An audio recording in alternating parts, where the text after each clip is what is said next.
కానీ గొడ్డలి పార్టీకి ఒక విషయం తెలియదబ్బా, ఎన్ని కేసులు పెడితే మనకి అంత బలం. అరే నాపైన 23 కేసులు పెట్టారు, ఎస్సీ ఎస్టీ కేసు పెట్టారు, అటెంప్ట్ మర్డర్ కేసు పెట్టారు. నేను అనుకున్నా మర్డర్ కేసు కూడా పెట్టింటే భలే ఉండేదబ్బా అని. ఇంకా కొంచెం కసి పెరిగేది, ఆ 11 సీట్లు కూడా వచ్చేది కాదేమో అనుకున్నా. మొన్న ఎవరో కలిసినప్పుడు, కార్యకర్తలే కలిసినప్పుడు అన్నారు, అన్నా 5 సంవత్సరాలు భలే మారిపోయావు అన్నా అని. ఎందుకు మారాను అనుకుంటా అంటే గొడ్డలి పార్టీ అధ్యక్షుడి వల్లనే నేను ఈరోజు ఈ స్థాయికి వచ్చానన్న. ఎర్రబుక్ గురించి ఎవడో తమ్ముడు అంటున్నాడు. అరే ఓపెన్ అండి బా, 10 పేజీల్లో ఉన్నా, 10వ చాప్టర్లో ఉన్నా. తప్పు చేస్తే ఎవరిని వదిలిపెట్టాను రా భయ్, దబ్బుడు దిబ్బడే, దాంట్లో ఎలాంటి ఫీలింగ్ లేదు. కానీ కష్టకాలాలు మనం మర్చిపోకూడదు, ఇది మన అందరం గుర్తుపెట్టుకోవాలి. ఎందుకంటే ఈరోజు అధికారులు సెల్యూట్ కొడతారు, వచ్చినప్పుడు మాడతారు, కానీ పడిన కష్టాలు ఎప్పుడు గుర్తుపెట్టుకోవాల్సిన అవసరం మనందరిపైన ఉంది. ఎందుకంటే ఎదిగే కొద్దీ తగ్గి ఉండాలని పెద్దలు చెప్తారు. 164 స్థానాలు వచ్చినాయని కాలు ఎగరేసుకుంటే 151 11 అయిందే, అది అహంకారం. అలాంటి పరిస్థితి మన కూటమి ప్రభుత్వానికి రాకూడదు. ఇంకా మొన్న జరిగిన ఎన్నికల్లో ఉత్తరాంధ్ర ప్రజలు గొడ్డలి పార్టీకి దిమ్మ తిరిగే విధంగా క్లీన్ స్వీప్ మనకి ఇచ్చారు. ఈరోజు ప్రజా కూటమి వాళ్ళ రుణం తీర్చుకుంటాం జరుగుతుంది. విశాఖ ఉక్కుని కాపాడుకున్నాం, రైల్వే జోన్ ఏర్పాటు చేసుకున్నాం, ఆనాడు భోగాపురం ఎయిర్పోర్ట్ ఓపెన్ చేస్తా ఉన్నాం, ఇచ్చిన హామీని మేరకు ఈరోజు ఎయిర్పోర్ట్ కూడా ఓపెన్ చేస్తాం జరిగింది. ఈ ఎర్ర బస్సు రాని ఊరికి ఎయిర్పోర్ట్ అవసరమా అని ఒక వ్యక్తి అన్నాడు.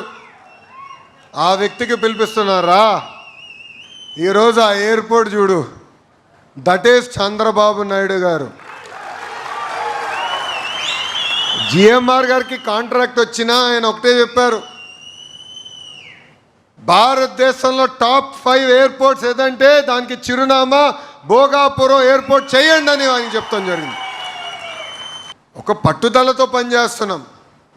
డేటా సెంటర్స్ తీసుకోండి, టీసీఎస్, కాగ్నిసెంట్, ఇన్ఫోసిస్, ఇలా అనేక పరిశ్రమలు ఈరోజు ఉత్తరాంధ్రకే తీసుకొస్తాం జరుగుతుంది. ఇది ఉత్తరాంధ్ర పట్ల మాకున్న కమిట్మెంట్. ఎందుకంటే ఒక విషయం అందరం గుర్తుపెట్టుకోవాలి, 2019లో ఎదురుగాలున్న విశాఖపట్నం ప్రజలు తెలుగుదేశం పార్టీని ఆశీర్వదించారు, దీవించారు, శాసనసభ్యుల్ని గెలిపించారు. మామూలు శాసనసభ్యులు కాదండి, మా మాస్ మహారాజా ఉన్నాడు అక్కడ, వెలకపూడి రామకృష్ణ బాబు, కరెక్ట్ పేరేనా మాస్ మహారాజా. నేను చూశాను, ఆనాడు శాసన మండలిలో మేము అందరం పోరాడాం.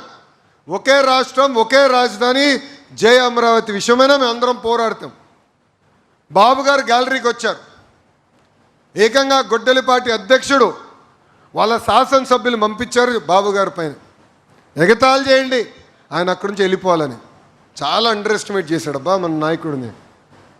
బాబు గారు మహాముండి కదల్లా, కానీ ఆయనకి అండగా నిలబడింది శాసనసభ్యులు, అది విశాఖపట్నం చెందిన శాసనసభ్యులు. ఒక పక్కన విశాఖపట్నం, ఇంకో పక్కన ప్రకాశం, ఇద్దరు ఒక గోడలాగా నిలబడి ఎప్పుడు బాబు గారి గురించి ఆలోచించారు. అందుకే మా పైన బాధ్యత ఉంది. ఇక్కడ ఉన్న కార్యకర్తలు ఒక విషయం ఆలోచించమంటున్నాం.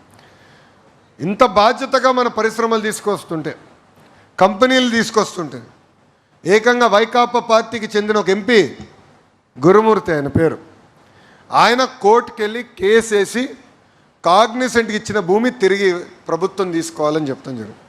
అప్పుడు సీజే గారు ఒక మంచి మాట చెప్పారు, అరే ఇచ్చింది కాగ్నిసెంట్ కదా నీకేంటి అని ఏకంగా కేసు డిస్మిస్ చేశారు.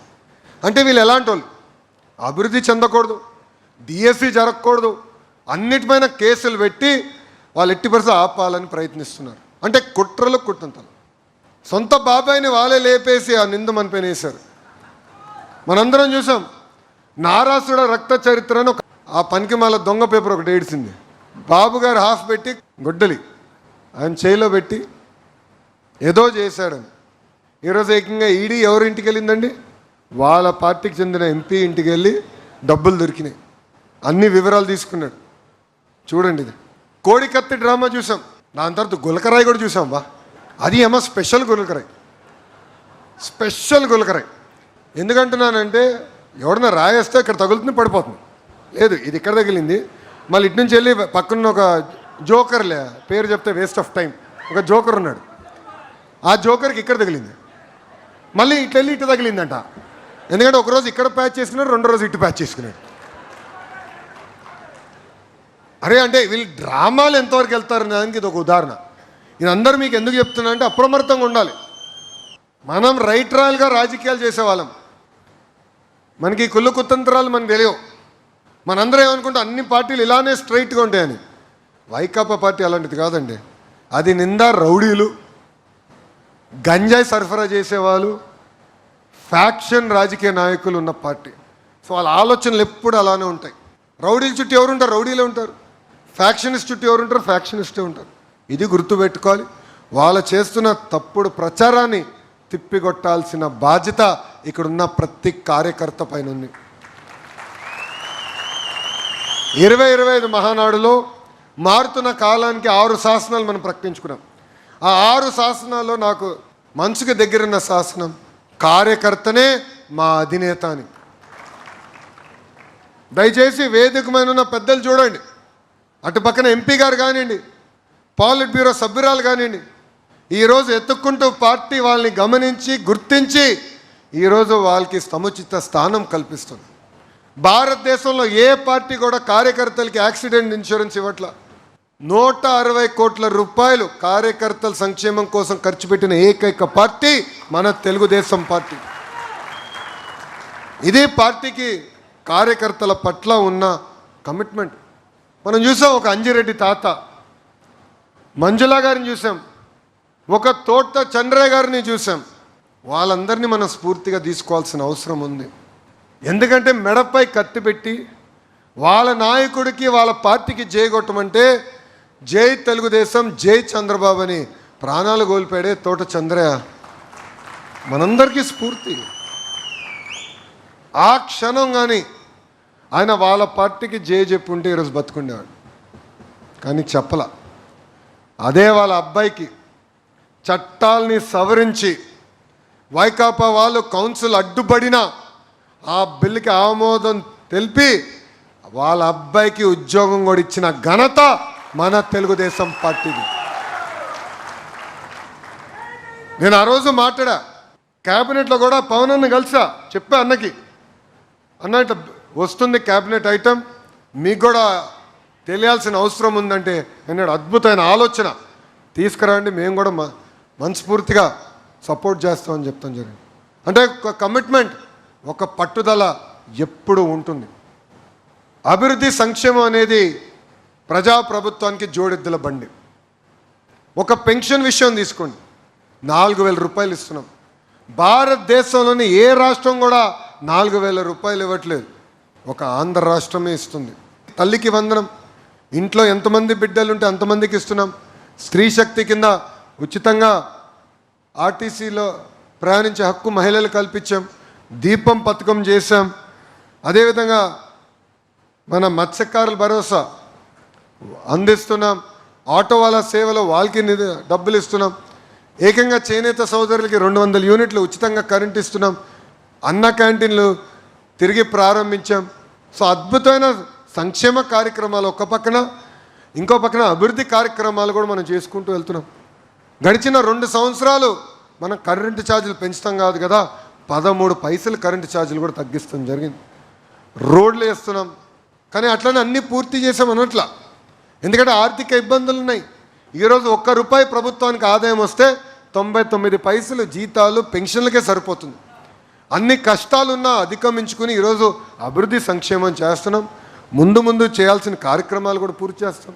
డిఎస్సి ద్వారా 16,000 ఉద్యోగాలు, 6,000 కానిస్టేబుల్ ఉద్యోగాలు, ఇప్పుడు ఏకంగా జాబ్ క్యాలెండర్ ద్వారా 10,000 ఉద్యోగాలు నిరుద్యోగ యువకులకి నేరుగా అందిస్తున్నాం. పెట్టుబడులు తీసుకొస్తున్నాం. అనేక పేర్లు ఇప్పటికీ చెప్పాను. అంటే ఒక పట్టుదల, ఒక కమిట్మెంట్తో మనందరం పనిచేస్తాం జరిగింది. ఇది కూడా ప్రజలకి వివరించాల్సిన అవసరం ఉంది. ఇది మన పార్టీ, మనందరం కుటుంబ సభ్యులం. అలిగేదానికి ప్లేస్ లేదు. అలకకి ఫుల్ స్టాప్ పెట్టుకుందాం. వేదిక మీద ఉన్న పెద్దలందరూ తెలుసు, అమ్మగారు కూడా తెలుసు పాలిట్ బ్యూరోలో నేను ఎట్లా పోరాడతాను. పార్టీలో సంస్కరణలు తీసుకురావాలని బలంగా నమ్మే వ్యక్తిని. జిల్లా పార్టీ వ్యవస్థ నుంచి పార్లమెంట్ పార్టీ వ్యవస్థ తీసుకొచ్చేదానికి నాకు 2 సంవత్సరాలు పట్టింది. పాలిట్ బ్యూరోలో 3 సార్లు వాళ్ళు తిరస్కరించారు తీర్మానాన్ని. నేను వదిలిపెట్టలా. నేను నమ్మిన సిద్ధాంతం కోసం పోరాడే వదిలిపెట్టలా. చివరికి గెలుస్తాం జరిగింది. సో సంస్కరణలు తీసుకురావాలంటే పోరాడాలి, మాట్లాడుకోవాలి. 4 గోడల మధ్యన మన సమస్యలు పరిష్కరించుకోవాలి. బూత్ అవ్వచ్చు, యూనిట్ అవ్వచ్చు, క్లస్టర్ అవ్వచ్చు, గ్రామ మండల కమిటీలు ఉన్నాయి. కూర్చోండి, మాట్లాడండి. మీకు ప్రతి నెల మీటింగ్లు పెట్టమన్నాం. మీటింగ్లు పెట్టిన తర్వాత మీరు అప్లోడ్ చేస్తున్నారు. మీటింగ్లు ఏమేమి మాట్లాడారు ప్రతిదీ మేము చదువుతున్నాం. ఏది లైట్గా తీసుకోవట్లేదు. మీరే కోరారు కొత్త పెన్షన్లు ఇస్తే బాగుంటుందని. తప్పనిసరిగా అది చేసే బాధ్యత కూడా మేము తీసుకుంటున్నాం. సో మీరు ఇస్తున్న ఫీడ్బ్యాక్ సీరియస్గా తీసుకుంటున్నాం. ఏదో పెట్టాడు ఎవడో చదువుతున్నాడని కాదు. ప్రతిదీ మన జాతీయ అధ్యక్షుల గారి దగ్గర నుంచి పల్లా గారి వరకు అందరం సీరియస్గా తీసుకుంటున్నాం. అది ప్రభుత్వ విధానంలో అమలు చేస్తున్నాం. ఈరోజు ఇక్కడ ఉన్న కార్యకర్తలందరిని అడుగుతున్నా, ఎంతమందికి మై టీడీపీ ఉందో చేతులు పైకెత్తండి. అందరు ఎత్తుతారబ్బా. ఇప్పుడు వచ్చినప్పుడు నేను చూస్తా. మళ్ళీ మై టీడీపీ ఎందుకు తీసుకొచ్చామో మీకు చెప్పాల్సిన అవసరం ఉంది. పాదయాత్రలో కార్యకర్తలను కలిసినప్పుడు ఒకటే అడిగారు, అయా మేము పార్టీని నమ్ముకున్న వారం అహర్నిశలు కష్టపడ్డాం, కానీ మమ్మల్ని గుర్తించాలి, ఆ బాధ్యత పార్టీ పైన ఉందని. ఈరోజు ఈ భూమిపైన లోకేష్ శాశ్వతం కాదు, కానీ తెలుగుదేశం పార్టీ అనేది శాశ్వతం, ఆ వ్యవస్థ అనేది శాశ్వతం. ఈరోజు గ్రామంలో ఉన్న బూత్ అధ్యక్షుడిని ఏకంగా పార్టీకి ఎలా అనుసంధానం చేయాలి, వాళ్ళు చేస్తున్న కార్యక్రమాలన్నీ నేరుగా పార్టీ ఎట్లా తెలుసుకోవాలి. ఈరోజు గౌరవ ముఖ్యమంత్రి గారు ఎవరే బూత్లో బాగా చేశాడు 10 పేర్లు చెప్పంటే ఏకంగా బటన్ నొక్కితే తెలిసే పరిస్థితి తీసుకొచ్చాం. అందుకే మై టీడీపీ విధానం పెట్టాం. మీరు చేస్తున్న ప్రతి కార్యక్రమం, ఈరోజు పార్టీ పిలిపించే కార్యక్రమాలు ఉన్నాయి, అది ఈరోజు మీరు చేస్తున్నారు. డోర్ టు డోర్ కార్యక్రమం చేస్తున్నారు. కొంతమంది అద్భుతంగా చేస్తున్నారు, కొంతమంది ఇంకా స్టార్ట్ అవ్వాల బండి. మా అక్కకి చెప్పి ఒక కర్ర కూడా ఇస్తాను నేనని. మొదలవకపోతే గట్టికిమ్మనా, పరిగెత్తాలా. ఇది మన అందరి బాధ్యత. లోకల్ బాడీ ఎన్నికలు కూడా వస్తున్నాయి. డోర్ టు డోర్ తిరగాల్సిన అవసరం మనందరి పైన ఉంది. ప్రజలతో మమేక్యం అవ్వాల్సిన అవసరం ఉంది. మనం చేస్తున్న మంచి పనులు చెప్పుకోవాల్సిన అవసరం ఉంది. సో మై టీడీపీ ద్వారా మనం ఇచ్చిన ప్రోగ్రాంలని మీరు అద్భుతంగా చేస్తున్నారు, మాకు డీటెయిల్స్ వస్తున్నాయి. మై టీడీపీ కాకుండా పార్టీ ఇచ్చిన కార్యక్రమాలు కాకుండా మీరు చేస్తున్న ఏ కార్యక్రమాలు ఉన్నా ఈరోజు ఫీడ్ అని ఉంది, లాస్ట్ ట్యాబ్ ఫీడ్ అని. అక్కడ మీరు అప్లోడ్ చేస్తే మీ సభ్యత్వ నంబర్కి లింక్ అయిపోతుంది. సో మేము అక్కడ చూడొచ్చు, ఓహో పార్టీ పిలిపించిన కార్యక్రమాలే కాదు మిగతా కార్యక్రమాలు కూడా అద్భుతంగా చేశారు. ఎందుకంటే కార్యకర్తనే అధినేత అని పిలిపించినప్పుడు కార్యకర్తలు గుర్తించాల్సిన బాధ్యత మీ లోకేష్ పైన ఉంది. అందుకే ఈ మై టీడీపీ విధానం తీసుకొచ్చాం. అనుసంధానం అవ్వండి, కలిసికట్టుగా పనిచేద్దాం. వ్యక్తులు ముఖ్యం కాదు, తెలుగుదేశం పార్టీ ముఖ్యం. అది దయచేసి గుర్తుపెట్టుకోమని ఇక్కడున్న కార్యకర్తలందరికీ నేను పిలిపిస్తున్నాను. ఇంతేకాకుండా నామినేటెడ్ పోస్టులని భర్తీ చేశాం. నవంబర్కి ఒక రౌండ్ అవుతుంది. ఫీల్డ్లో ఉండండి, మిమ్మల్ని ఎత్తుక్కుంటూ వచ్చే బాధ్యత మీ లోకేష్ది. నా చుట్టూ తిరిగి నాతో మీరు ఎన్ని ఎక్కువ ఫోటోలు తిరిగితే అన్ని పాయింట్లు తగ్గుతాయి. మీరు ప్రజల చుట్టూ తిరగండి, ఫీల్డ్లో ఉండండి. బూత్ అవ్వచ్చు, యూనిట్ అవ్వచ్చు, క్లస్టర్ అవ్వచ్చు, ఫీల్డ్లో తిరగండి. పెన్షన్ ఇవ్వండి, ఎవరు వెళ్ళొద్దంటున్నారు. సో కార్యక్రమాల్లో పాల్గొండి, యాక్టివ్గా ఉండండి. మిమ్మల్ని ఎత్తుక్కుంటా నేను వస్తా, పార్టీ వస్తుంది. సముచిత స్థానం కల్పించే బాధ్యత మాది మాది మాది అని ఈ సభాముఖంగా హామీ ఇస్తున్నాం. ఈరోజు ఆంధ్ర రాష్ట్రంలో వింత పరిస్థితులు ఉన్నాయి. ఎందుకంటే ఒక పక్కన మనం అద్భుతంగా అభివృద్ధి చేసుకుంటూ వెళ్తున్నాం, కానీ మన దౌర్భాగ్య స్థితి ఏంటంటే ఒక సైకో మనకి మాజీ ముఖ్యమంత్రిగా ఉంటాం. ఇప్పుడు ఒక ముఖ్యమంత్రి హోదాలో, ఎందుకంటే అన్నగారు ముఖ్యమంత్రి అయిన తర్వాత నేను పుట్టినవాడిని, కరెక్ట్గా 20 రోజుల్లో నేను పుట్టా. అధికారం పోతాం కొత్త కాదు, అధికారం వస్తాం కొత్త కాదు. కానీ ఒక ముఖ్యమంత్రి గారు అంటే సబ్జెక్ట్ మీద అద్భుతమైన గ్రిప్ ఉంటుంది. ఇప్పుడు బాబు గారు ఇరిగేషన్ గురించి చెప్తుంటే మొదటి 3 నిమిషాలు నాకు అర్థమవుతుంది. దాని తర్వాత నేనే తల గోక్కుంటా, ఇది పాఠాలు చెప్పించుకోవాలి అబ్బా ఇరిగేషన్ పైన, ఎందుకంటే నేర్చుకోవాలి. అన్నిట్లో నేను పర్ఫెక్ట్ కాదు. కానీ ఈరోజు దౌర్భాగ్య స్థితి ఏంటంటే ఆంధ్ర రాష్ట్రంలో ఒక మాజీ ముఖ్యమంత్రి సైకో ఏపీపీఎస్సికి డిఎస్సికి తేడా తెలియదు. నేను స్టన్ అయ్యా. నేను హౌస్లో ఉన్నా, మా వాడు ఒకడు మెసేజ్ పెట్టాడు, సార్ సైకో ఇది చెప్పాడని. నేను కన్నా జోక్ ఏమో అని, రే జోక్ క్వశ్చన్ మార్క్ అని పెట్టా. మనోడు వీడియోనే పంపించాడు. 5 సంవత్సరాలు ముఖ్యమంత్రిగా చేసిన వ్యక్తి ఏపీపీఎస్సికి డిఎస్సికి తేడా తెలీదా?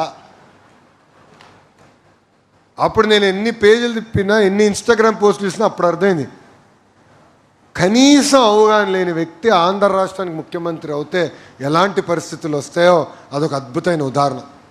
అయ్యా 5 సంవత్సరాలు ఒక్క డిఎస్సి చేయాల, ఒక్క టీచర్ పోస్ట్ భర్తీ చేయాల. వర్టికల్ హారిజాంటల్ రిజర్వేషన్ అంటే ఏంటో అర్థమవుదాయనికి. నేను శాసనసభ సాక్షిగా అన్నిటికీ సమాధానం చెప్పా, ఛాలెంజ్ చేశా. ఈరోజు కూడా ఛాలెంజ్ చేస్తున్నా, అయ్యా సైకో టైం డేట్ నువ్వు ఫిక్స్ చేయి, చర్చకునే వచ్చేదానికి సిద్ధం, నువ్వు సిద్ధమా అని అడుగుతున్నా. అరే ఇది 5వసారి ఛాలెంజ్ చేస్తున్నా. ఒకే తాడేపల్లి కొంపలో కూర్చుంటాం కాదు, బయటికి రా చర్చకి. అరే ఏం తప్పు చేయాల? 16,000 పోస్టులు ఇచ్చాం, మీరు కోర్టుకు వెళ్ళారు, కేసులు వేశారు. కోర్టు ఎక్కడ మమ్మల్ని తప్పట్ల, ఏకంగా నోటిఫికేషన్ ఇచ్చి ఎగ్జామ్ ముందలా 150 కేసులు వేశారు. ఎక్కడ నోటిఫికేషన్ ఆగల. 16,000 మంది టీచర్లకు ఇచ్చాం. ఈరోజు శాసనసభ్యులు వెళ్ళి ఒక్కొక్క టీచర్ని కలుస్తుంటే ఎంత స్టోరీ. దయనీయమైన పరిస్థితి నుంచి వచ్చిన వారు చాలా కష్టపడ్డారు. 5 సంవత్సరాలు ఒక్క టీచర్ పోస్ట్ రాలేదే అని బాధ. కష్టపడ్డారు, చదివారు, టెట్ రాశారు, చివరికి డిఎస్సి రాసి ఈరోజు టీచర్ అవుతే వాళ్ళని అవమానిస్తారు. ఎంత అన్యాయమో ఒకసారి ఆలోచించండి. అంటే వాళ్ళ అబద్ధాలు ఎంత బాగా చెప్తారనే దానికి ఇది ఒక ఉదాహరణ. వాస్తవం నిజం కూడా మనం అంత బాగా చెప్పలేం బా. అందుకే అప్రమత్తంగా ఉండాలి. వాళ్ళు చెప్తున్న అబద్ధాలని తిప్పికొట్టాలి. ఇంకొక ఉదాహరణ కూడా చెప్తా. ఆర్సిలర్ మిత్తల్ స్టీల్ ప్లాంట్ వచ్చింది అనకాపల్లికి. నాకు ఆదిత్య మిత్తల్ తెలుసు, ఇమీడియట్గా కాల్ పెట్టుకున్నాను, మీరు రావాలని బలవంతం చేశారు. చివరికి వచ్చాడు, బయటకు వచ్చింది, వస్తుందని. అప్పుడు ఈ సైకో ప్రెస్ మీట్ పెట్టి ఎందుకు వస్తుంది, ఒరిస్సాకి వెళ్ళింది, అక్కడ ఉంది, ఇక్కడ ఉంది, ఆంధ్రాకి ఎక్కడి నుంచి వస్తుంది అన్నాడు. నేను నవ్వుకున్నా, టైం వచ్చింది అబ్బా, డోంట్ వరీ, లండన్ నుంచి మందులు కూడా తెప్పించాలి నీకు అనుకున్నా. దాని తర్వాత కరెక్ట్గా కట్ అయింది, శంకుస్థాపన చేస్తున్నాం. ఆయనే ప్రెస్ మీట్ పెట్టి నేనే తీసుకొచ్చా, నేనే భూమి ఇచ్చా, నేనే రాయబారం చేశా, నేనే ఇన్సెంటివ్స్ ఇచ్చానని చెప్పే పరిస్థితి. అంటే ఎన్ని అబద్ధాలు చెప్తారనేది ఒక అద్భుతమైన ఉదాహరణ. సేమ్ థింగ్ గూగుల్ మనం తీసుకొస్తే నేను తీసుకొచ్చా, ఆర్సిలర్ నేను తీసుకొచ్చా అంటే నేను తీసుకొచ్చా. అంటే ఎలాంటి అబద్ధాలు చెప్తారనేది ఇది ఉదాహరణ. అందుకే కార్యకర్తలందరూ అప్రమత్తంగా ఉండాలి, ప్రజల్లో తిరగాలి, ప్రజలతో మమేక్యం అవ్వాలి. అదే మనందరికీ శ్రీరామ రక్షం. మీ అందరూ తెలుసు 2019లో 1980 తర్వాత గెలవని నియోజకవర్గంలో మంగళగిరిలో నేను పోటీ చేశాను. 5,300 ఓట్లతో ఓడిపోయా. ఈరోజు ఆంధ్ర రాష్ట్ర చరిత్రలోనే 3rd హైయెస్ట్ మెజారిటీ, 91,000 మెజారిటీతో నేను గెలుస్తాం జరిగింది. చాలామంది కార్యకర్తలు, నాయకులు నన్ను అడిగారు, అన్న మీరు ఎట్టా గెలిచారంటే నేను ఒకటే చెప్పా, ప్రజల్లోకి వెళ్ళా. ఒక బాండ్ ఏర్పడింది నాకు మంగళగిరి ప్రజలకి. అది ఇంకా జీవితాంతం ఎవరు తెంచలేరు. వాళ్ళ కష్టకాలాల్లో నిలబడా, ఇంట్లో పెళ్ళుంటే అండగా నిలబడ్డా. ఆ ఎమోషనల్ కనెక్షన్ అనేది చాలా చాలా అవసరం. ఇక్కడున్న కార్యకర్తలందరికీ చెప్తున్నా, కేవలం అభివృద్ధి అంటే కేవలం సంక్షేమం మనం గెలిపిస్తుందంటే చాలా పొరపాటు పడుతున్నారు. ప్రజలతో మమేక్యం అవ్వండి, కలవండి, వాళ్ళ సమస్య ఉంటే తెలుసుకోండి, వచ్చి అక్కతో పోరాడండి. ఎందుకు వదిలిపెడతారు మీరు? ఇది ఉంది మాకు, మీరు ఎందుకు చేయరని పోరాడండి. ఎందుకు చెప్తున్నాను, మా మంగళగిరి వాళ్ళు నన్ను వదిలిపెట్టరబ్బా, లేదంటే వాట్సాప్లో కొడతారు. రండి పోరాడండి, తలుపులు తట్టండి, సమస్య పరిష్కరించే వరకు మీరు వదిలిపెట్టదు. ఆ బాధ్యత ఇక్కడున్న క్లస్టర్ యూనిట్ బూత్ గ్రామ మండల పార్టీ అధ్యక్షులందరిపైన ఉంది. కలిసికట్టుగా పనిచేద్దాం, ప్రజలతో మమేక్యం అవుదాం, ప్రజల సమస్యలు తెలుసుకుందాం, అది పరిష్కరించుదాం. దేవుడు కూడా అన్ని కోరికలు తీర్చలేడు, మన మనుషులమే. కానీ మనవంతు మనం ప్రయత్నించాలి, ఆరునిసలు మాట్లాడాలి. అది దయచేసి గుర్తుపెట్టుకోవాలని ఇక్కడున్న కార్యకర్తలందరికీ నేను పిలిపిస్తూ, మిమ్మల్ని అందరిని ఒక్కటే కోరుతున్నా, త్వరలో లోకల్ బాడీ ఎలక్షన్స్ వస్తాయి. Corporations, municipalities, MPTC, ZPTC, panchayat ఎన్నికలన్నీ సక్రమంగా మనం నిర్వహించబోతున్నాం. ఈరోజు door to door program already మీరు ప్రారంభించారు, అది పూర్తి చేయండి. ప్రజల్లో తిరగండి, చేసిన మంచి పనులు చెప్పండి. అదేవిధంగా లా అండ్ ఆర్డర్ని మనం ఎట్లా సెట్ చేశామో, గంజాయిని దాదాపు 90% మనం తగ్గించడం కూడా జరిగింది. ఇదంతా కూడా చెప్పాలి. ప్రజల్లో చైతన్యం తీసుకొచ్చి ఎవరు ఊహించిన విధంగా మన గత ఎన్నికల్లో 94% సీట్లు గెలిచామే, దానికన్నా ఎక్కువ శాతం సీట్లు గెలిపించాలని ప్రజల్ని కోరి తిరిగి పంచాయతీ దగ్గర నుంచి ఢిల్లీ వరకు ఒకే ప్రభుత్వం ఉంటేనే అద్భుతంగా అభివృద్ధి చేసుకోగలుగుతాం, నిధులు వస్తాయని ప్రజలకి వివరించాల్సిన బాధ్యత ఉంది. ఎందుకంటే మనం చూస్తున్నాం, గత పాలకులు, సర్పంచ్లు, ఎంపీటీసీలు నుండి మన పనులు చేయనిలా. డ్రైన్ వేయాలంటే తీర్మానాలు చేయరు, పనులు చేయాలంటే అడ్డుపడతారు.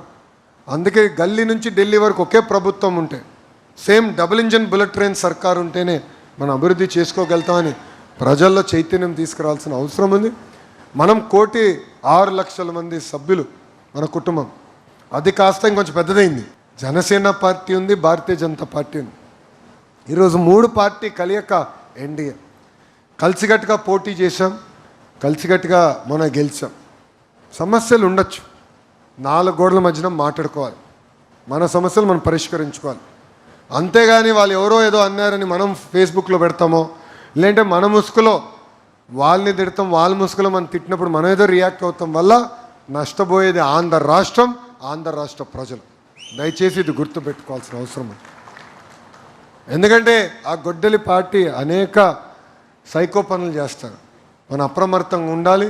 ఈ 3 పార్టీలు కలిసికట్టుగా ముందరికెళ్ళాలి.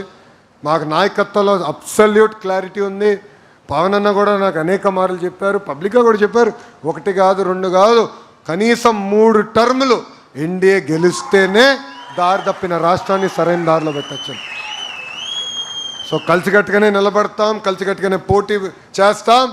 ఆ సైకోని ఆంధ్ర రాష్ట్రంలో చిరునామా లేకుండా చేసే బాధ్యత మనది, మందని ఈ సభాముఖం మీ అందరికీ తెలియజేసుకుంటూ, కొంతమంది వైకాపాలో ఉన్న వాళ్ళు రపరప్ప అంటున్నారు.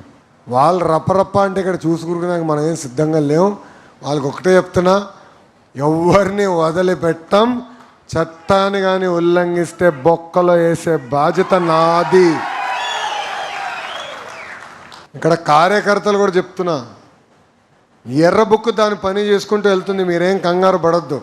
బాబు గారిని అరెస్ట్ చేసిన తర్వాత శివుడిని నమ్ముకునేవాడిని నేను వదిలిపెట్టానంత ఈజీగా. నాకు చాలా క్లారిటీ ఉంది జీవితంలో. వాళ్ళపైన కాదు, ఎవరైతే మనం ప్రతిపక్షంలో ఉన్నప్పుడు పార్టీ వ్యతిరేకంగా పనిచేశారో వాళ్ళని కూడా నేను గుర్తుపెట్టుకున్నాను. నాకు చాలా క్లారిటీ ఉంది. నేను ఎక్కడ ఎవరిని వదిలిపెట్టాను. ఎందుకంటే నమ్ముకున్న సిద్ధాంతాల కోసం మనందరం పోరాడాం, మనందరం కేసులు పెట్టించుకున్నాం, మనలో కొంతమంది జైలుకి వెళ్ళాం. ఈరోజు మనం ప్రతిపక్షంలో ఉన్నప్పుడు మనకు వ్యతిరేకంగా పనిచేసిన వాళ్ళు ఈరోజు మళ్ళీ తిరిగి రావాలని ప్రయత్నిస్తున్నారు. వాళ్ళందరికీ ఒకటి చెప్పా, నో ఎంట్రీ, హౌస్ఫుల్. నాయకులు తయారు చేసే పార్టీ యూనివర్సిటీ ఒక తెలుగుదేశం పార్టీ. చివరిగా కార్యకర్తలను ఒక విషయం కోరుతున్నాం. 2019 నుంచి 24 వాళ్ళు దొంగ కేసులు పెట్టారో అవన్నీ ఒక పద్ధతి ప్రకారం న్యాయబద్ధంగా మేము పోరాడి తీసేస్తాం జరుగుతుంది. ఇప్పటికీ సుమారుగా 75% కేసులు తీసేసాం. ఎక్కడైనా కేసులు పెండింగ్ ఉంటే దయచేసి మీరు ఇంట్లో పడుకుంటే నాకు ఎటు తెలుస్తుంది స్వామి, మీ ఎఫ్ఐఆర్లు తీసుకోండి, అక్కని కలవండి, పార్లమెంట్ పార్టీ అధ్యక్షుడిని కలవండి, జోనల్ కోఆర్డినేటర్ కలవండి. పార్టీ ఆఫీస్లో ఒక వ్యవస్థనే పనిచేస్తుంది. కలిసి ఆ కేసులు తీపించుకోవాల్సిన బాధ్యత మనందరిపైన ఉంది. అది హెచ్ఎం గారు కూడా బాధ్యత పెట్టా. సెకండ్, గతంలో నీరు చెట్టు ఉపాధి హామీ బిల్స్ ఏమైనా పెండింగ్ ఉంటే పార్టీ ఆఫీస్ తెలియజేయండి. ఇప్పటికీ 99% బిల్స్ మేము క్లియర్ చేస్తాం జరిగింది. మాకు తెలిసినంత వరకు మనం క్లియర్ చేసాం, తెలియని బిల్స్ మనం చేయలేం. లాస్ట్ పాయింట్, జీరామ్జీ వచ్చిన తర్వాత మనం కూడా చాలామంది పనులు చేశారు. కేంద్ర ప్రభుత్వం నుంచి రావాల్సిన నిధులు కొంచెం ఆలస్యమైంది, అది 2-3 వారాల్లో వస్తాయి. అది కూడా క్లియర్ చేసే బాధ్యత మేము తీసుకుంటామని ఈ సభాముఖంగా మీ అందరికి తెలియజేసుకుంటూ, కార్యకర్తలందరికీ ఒకటే పిలిపిస్తున్నాం, ప్రజలు నమ్ముకోండి, ప్రజలతో మమేక్యమవ్వండి. ఒక ఎమోషనల్ కనెక్షన్, ఎమోషనల్ బాండ్ ఏర్పాటు చేసుకోండి. అది మీకు శ్రీరామరక్ష, నాకు శ్రీరామరక్ష. అంతేగాని అధికారం వచ్చిందని కాలర్ ఎగిరేస్తే అదే కాలర్ ప్రజలు పట్టుకుంటారు. ఈరోజు అందుకే గొడ్డలి పార్టీ నాయకులు బయటకు వచ్చే పరిస్థితిలే, ప్రజల్లో తిరిగే పరిస్థితిలే. ఎందుకంటే ప్రజలు పట్టుకుంటారు, నిర్మమాటంగా ప్రశ్నిస్తారు. సో అది గుర్తుపెట్టుకోవాలని కార్యకర్తలు అందరినీ కోరుకుంటూ